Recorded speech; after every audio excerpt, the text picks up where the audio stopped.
एक खूबसूरत और हरे भरे जंगल में एक प्यारी सी ब्राउन कैट रहती थी। उसे सुबह की ठंडी हवा, सूरज की हल्की किरणें और जंगल की शांति बहुत पसंद थी। एक दिन वह आराम से टहल रही थी कि अचानक उसका दोस्त ग्रीन पैरट ऊपर से उड़ता हुआ नीचे आया। हेलो दोस्त, तोता बोला। बिल्ली मुस्कुराते हुए बोली, अरे तुम आ गए। थोड़ी ही देर बाद उनकी अच्छी दोस्त लाली बर्ड भी फड़फड़ाती हुई वहां पहुंच गई। तीनों बैठकर बातें कर रहे थे कि तभी पास की झाड़ियों से हल्की सी आवाज आई।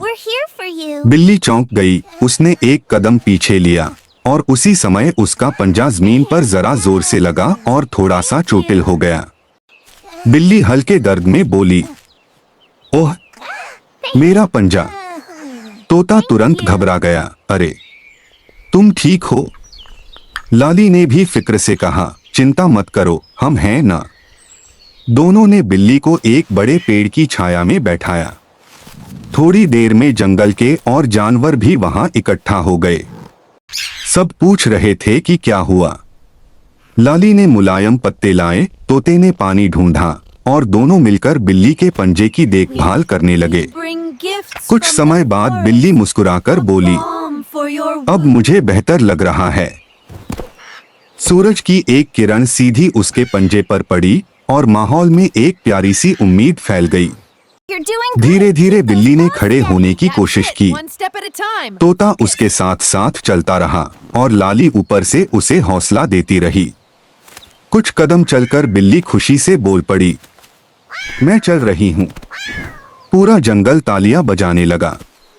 सभी जानवर उसकी हिम्मत देखकर खुश थे।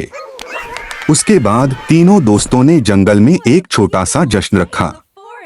जानवरों ने पत्तों से सजावट की, छोटी छोटी लाटें लगाईं और पूरी जगह रंग बिरंगी लगने लगी।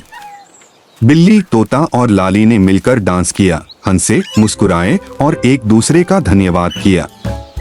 रात के अंत में तीनों दोस्त सूरज के डूबते खूबसूरत नजारे को देख रहे थे। आसमान की नारंगी रोशनी उनके चेहरों पर चमक रही थी। बिल्ली ने धीमे से कहा, अगर तुम दोनों ना होते तो मैं अकेली रह जाती। धन्यवाद। तोता मुस्कुराया, हम हमेशा तुम्हारे साथ हैं। लाली ने प्यार से कहा, दोस्ती का मतलब ही यही है, हमेशा साथ रहना। PLZ subscribe my YouTube channel.